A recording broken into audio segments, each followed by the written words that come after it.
Hello aspirants. हम लोग देख रहे हैं, मैंने एमपी की सीरीज़ तो स्टार्ट की ही है और हिस्ट्री की भी हमारी एंशिएंट हिस्ट्री की सीरीज़ चल रही थी जो कुछ समय के लिए रुक गई थी। अब जितना मैं टाइम कोशिश कर रहा हूँ कि सिलेबस कवर हो, एमपी का पोर्शन ज़्यादा आता है एमपी पीएससी के एग्ज़ाम में और हमें दोनों को साथ लेके चलना है।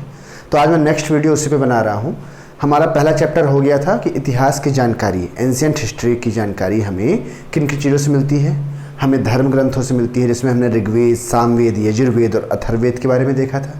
पुरातत्व संबंधी साक्ष्यों से मिलती है, विदेशियों के विवरण से मिलती है और ऐतिहासिक ग्रंथों से मिलती है। जैसे हमने टेसियस का नाम, होलियोडोरस स्तंभ और बोगासकाई अभिलेखों के बारे में, है ना, इन सब के बारे में, सिक्कों के बारे में पढ़ा था।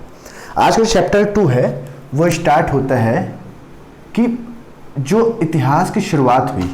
तो पहले तो हम ये जाने कि जैसे घटनाओं के अकॉर्डिंग हमने डिवाइड किया था एंशिएंट हिस्ट्री, प्राचीन भारत, मध्यकालीन भारत और आधुनिक Bharat. Means ancient history, medieval history and modern history. लेकिन अगर रिटन एविडेंस के बेसिस पे देखा जाए, रिटन एविडेंस के बेसिस पे, लिखित साक्ष्यों के ऊपर, तो इसको हम 3 कालों में बांटते हैं। ये कौन कौन से हैं? ये 3 काल। पहला है आपका आद्य ऐतिहासिक काल, जिसे हम कहते हैं प्री हिस्टोरिक एज। दूसरा है आपका, ये होगा आपका प्राग ऐतिहासिक काल, प्राग ऐतिहासिक काल, प्री हिस्टोरिक एज। दूसरा है आद्य ऐतिहासिक काल, जिसे हम कहते हैं प्रोटो हिस्टोरिक एज। और तीसरा है आपका ऐतिहासिक काल, इतिहास, ऐतिहासिक काल, हिस्टोरिकल पीरियड, है ना। तो लेखन कला के अकॉर्डिंग, मतलब रिटन एविडेंस के अकॉर्डिंग इनको क्लासिफाइड किया गया। जो प्री हिस्टोरिक एज या प्राग ऐतिहासिक काल है, इसमें लेखन कला के साक्ष्य उपलब्ध नहीं थे। There was no written evidence, no written evidence, लेखन कला के साक्ष्य यहाँ पे उपलब्ध नहीं थे। ठीक है, इसका सबसे अच्छा एग्जाम्पल है स्टोन एज, या इसी को कहते हैं हम लोग पाषाण काल। पत्थरों का जो युग था उसको पाषाण काल कहा जाता है। ठीक है, सबसे पुराना युग। फिर आद्य ऐतिहासिक काल में लेखन कला तो थी पर उन्हें पढ़ नहीं पाए। रिटन एविडेंस तो थे, देयर वर रिटन एविडेंस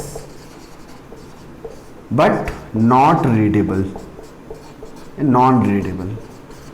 क्यों? क्योंकि ये पिक्चर्स के फॉर्म में, तस्वीरों की तरह थे कि उन्हें देखा गया कि हाँ रिटन तो है, कुछ चित्र बने हुए थे। और इसका सबसे अच्छा एग्जाम्पल है सिंधु घाटी सभ्यता, सिंधु घाटी सभ्यता या इंडस वैली सिविलाइजेशन। ठीक है, इसमें पूछा भी जाता है इसकी लिपि कैसी थी? भाव चित्रात्मक, दाएं से बाएं ओर लिखी जाती थी। मतलब वहाँ पिक्चर्स थे और उन पिक्चर्स को हम देखें, लिखे हुए साक्ष्य तो हैं लेकिन पढ़े नहीं जा सके, आज भी नहीं पढ़े जा सके। और इसमें जो चीज़ें हैं वो रीडेबल है, मतलब जिसमें रिटन एविडेंस भी है और उसे पढ़ा भी जा सका है। ये शुरू होता है वैदिक पीरियड से, आज तक चला आ रहा है। मतलब अभी जो आज है वो तो वर्तमान है, पहले की सारी चीज़ें से पढ़ा जा सके वो हिस्ट्री में आ जाती हैं, चाहे हम मॉडर्न देख लें, मेडिवल देख लें। तो ये 3 कैटेगरीज में इसे डिवाइड किया गया on the basis of the written evidence, मतलब कि लेखन कला के आधार पर। तो सबसे पहले जो प्राग ऐतिहासिक काल को देखा जाएगा, ये आएगा आपका स्टोन एज से। तो कुछ बेसिक बातें यहाँ पे हम सीख लेते हैं और इसी के बारे में हम बातें करेंगे। सबसे पहले तो हम ये जाने कि जो ज्ञानी मानव, मनुष्य जो था, इंसान जो था, इसे कहा जाता था होमोसेपियंस, होमोसेपियंस। ठीक है, कहते हैं इसका प्रवेश धरती पर, इसका प्रवेश धरती पर लगभग 30 से 40 हजार साल पहले हुआ था, होमोसेपियंस का। और इसका जो प्रथम मानव का साक्ष्य है, प्रथम मानव का जो साक्ष्य है वो हमें नर्मदा सोन घाटी में मिला था। ठीक है, नर्मदा सोन घाटी में।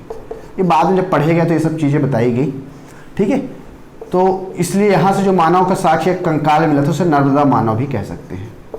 ठीक है, अब इवोल्यूशन जब चल रहा था, मतलब सबसे पहले हम कहते हैं कि मनुष्य में किस तरह से परिवर्तन आना शुरू हुआ, इवोल्यूशन कैसे हुआ। पहले हम बंदर थे, फिर उसके बाद फिर मानव बनने के बीच की स्थिति थी जब वो मानव भी था और आधा बंदर था, आधा बंदर आधा इंसान था। उसे हम कहते हैं ह्यूमन एप, या हिंदी में इसे हम कहते हैं मानवाब कपी। कपी का मतलब बंदर होता है। तो पहला ह्यूमन एप, इसका जो एविडेंस मिलता है वो मिलता है असम से, और इसको कहा जाता है श्वेत भ्रू गिबन। श्वेत भ्रू गिबन ये पहला मानव कपी था, मानवाब कपी था। ठीक है, ह्यूमन एप के बारे में जानकारी मिलती है। ये कुछ इंपॉर्टेंट फैक्ट्स के बारे में बात कर ली। ठीक है, तो ये पहले मानव के साक्ष्य हो गए। अब इसके बाद जो पत्थरों का युग आया था, तो सबसे पहले हम जान लेते हैं जो पाषाण काल पे उस पत्थरों की खोज जो की थी, इसकी खोज में, उन पत्थरों की खोज का श्रेय जाता है रॉबर्ट ब्रसफुट को। 1863 में 1063 में इन्होंने खोज की थी। ठीक है, और अगर देखा जाए पहला पुरापाषाण कलाकृति, अगर इसकी हम बात करें कि उससे आर्ट वर्क जो था वो कहाँ से मिला था, पल्लावरम, जो तमिलनाडु में है। पल्लावरम तमिलनाडु नाम की जगह से ये मिला था, पल्लावरम नाम की जगह से मिला था। ठीक है, तो रॉबर्ट ब्रसफुट पहले व्यक्ति थे। सबसे पुराना नगर कौन सा था, किसे माना जाता है वैसे देखा जाए तो मोहनजोदड़ो। मोहनजोदड़ो इसका मतलब होता है मृतकों का टीला, है ना। तो ये यहाँ तक की हमने ये बातें देख ली थी। इसे कहा जाता है मृतकों का टीला, माउंट ऑफ डेड। ठीक है, तो ये पूरा पाषाण काल जो औजार बने, पत्थरों से जो बने, इसकी खोज रॉबर्ट ब्रसफुट ने की थी। इनको पैलियोलिथिक टूल भी कहा जाता है। इसकी खोज किसने की थी, रॉबर्ट ब्रसफुट ने। अब जब हमने इतनी बातें जान ली तो इस पत्थर के युग को बांट लेते हैं। इस पत्थर के युग को कैसे बांटेंगे कि इसमें सबसे पहले पुरापाषाण मतलब पहले का युग आया, पुरापाषाण काल, फिर मध्यपाषाण काल और नवपाषाण काल। ठीक है, इस पत्थरों के युग को हमने यहाँ पे बांट लिया है। इसे हम कहते हैं, पुरापाषाण को हम कहते हैं पैलियोलिथिक एज, मध्यपाषाण काल को कहते हैं हम लोग मीजोलिथिक, और ये है आपका नियोलिथिक। पत्थरों की बात होगी, इस समय पत्थरों का आकार बड़ा था पुरापाषाण काल में। अब जब मानवों की खोज बता दी गई है, मानव का साक्ष्य था, तो वो जीने के लिए कुछ ना कुछ तो करता होगा। तो इसके जीने का जो आधार था, वो शिकार था। ये जानवरों का शिकार करता था और बड़े बड़े पत्थर के औजार, पत्थरों का आकार जो था बड़ा था। जीने का आधार शिकार था, और इस समय बहुत बड़ा इन्वेंशन हुआ था, आग का आविष्कार या इन्वेंशन कह सकते हैं हम लोग। कंट्रोल करना इन्होंने सीख लिया था आग को, इन्वेंशन ऑफ फायर। ठीक है, तो ये इनका जीने का आधार था और आग का आविष्कार हो सका था। मीजियोलिथिक एज में हथियारों का आकार थोड़ा छोटा हो गया था, नुकीले पत्थर मिलने लगे थे, आकार छोटा हो गया था, थोड़े नुकीले पत्थर मिलने लगे थे। और बहुत सी क्रांतिकारी घटनाएं जो हुई नवपाषाण काल में हुई। ठीक है, जैसे इसमें पहिए का आविष्कार हुआ, व्हील्स का, इन्वेंशन ऑफ व्हील्स, पहिए का आविष्कार हुआ। ठीक है, और इस समय मानवों ने कृषि करना सीख लिया था, खेती करना सीख लिया था।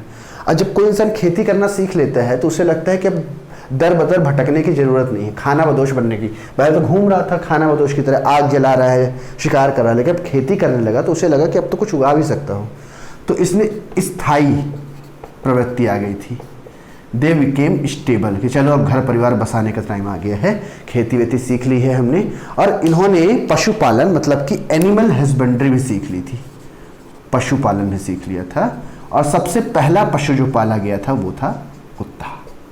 Dog was the first animal. तो एनिमल हस्बेंड्री भी यहाँ इन्होंने सीख ली थी। ये इनकी बहुत इंपॉर्टेंट बातें हुई पुरापाषाण, मध्यपाषाण और नवपाषाण काल में। हमने किस काल में क्या सीखा यहाँ पे हमने जान लिया। अब इसी क्रम में नवपाषाण काल में, जो नियोलिथिक एज में या नवपाषाण काल में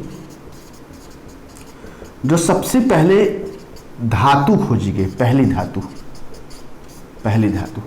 हालांकि मैं आपको बता दूं, जब मैं मेंस के लिए पढ़ाऊँ तो बहुत कुछ मैं इसमें डिस्कस करूँगा, कहाँ से किस जगह से किसके एविडेंस मिले, क्या चीज़ें इसमें डिस्कस हुई।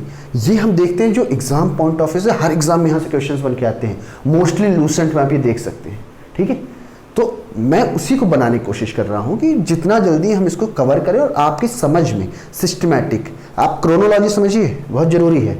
वो अमित शाह जी कहते हैं ना, आप क्रोनोलॉजी समझिए, तो ये हमारी क्रोनोलॉजी है। ठीक है, तो नवपाषाण काल की पहली धातु या पहला मेटल था तांबा या कॉपर कहा जाता है इसे। It was the first metal, और इससे बनने वाला फर्स्ट टूल या पहला हथियार जो था वो थी कुल्हाड़ी। कुल्हाड़ी एक्स। ठीक है, और इसके एविडेंस कहाँ मिले थे? इसके एविडेंस मिले थे अतिरमपक्कम में।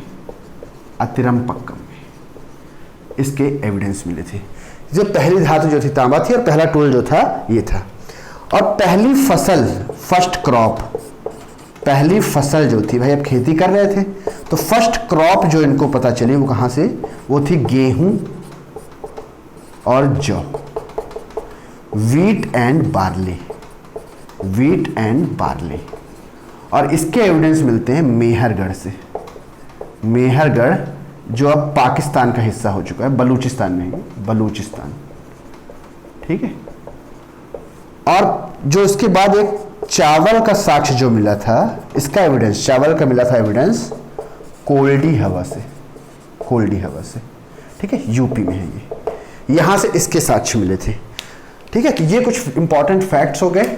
एक बहुत इंपॉर्टेंट फैक्ट यहां से आता है, रिजले। रिजले जो थे ये आईसीएस ऑफिसर थे, उसमें भारतीय सिविल सर्विसेज में कोई ऑफिसर थे। इन्होंने सबसे पहली बार, फर्स्ट टाइम क्या किया? इन्होंने रेसिलाइज किया इंडिया की पॉपुलेशन को। इंडिया की पॉपुलेशन को किसके बेसिस पे? साइंटिफिक बेस पे। मतलब इन्होंने वैज्ञानिक ढंग से पहली बार प्रजाति विभेदीकरण किया। ये पहले लोग थे रिजले। और इसी में एक इंपॉर्टेंट फैक्ट लूसेंट में भी लिखा रहता है, ताम्रपाषाण युग की एक बहुत इंपॉर्टेंट जो बस्ती थी, जब तांबे का भी खोज हो गया था, पत्थरों के साथ साथ तांबा भी आ गया था ना, दिख गया ना तांबा, तो ताम्रपाषाण युग की एक सबसे बड़ी बस्ती थी, सबसे बड़ी बस्ती इनाम गांव। ये सबसे बड़ी बस्ती थी, और इसका संबंध जो था वो किस संस्कृति से है? तो ये सवाल आ सकता है, इनाम गांव का संबंध किस संस्कृति से है? तो ये है जोरवे संस्कृति से।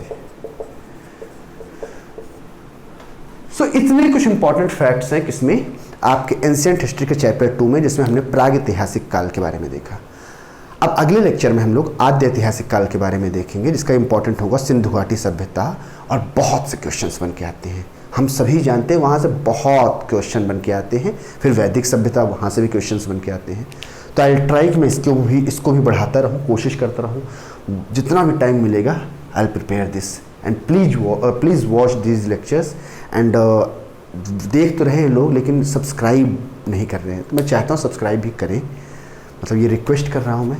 ठीक है, चलिए, thank you very much, all the best.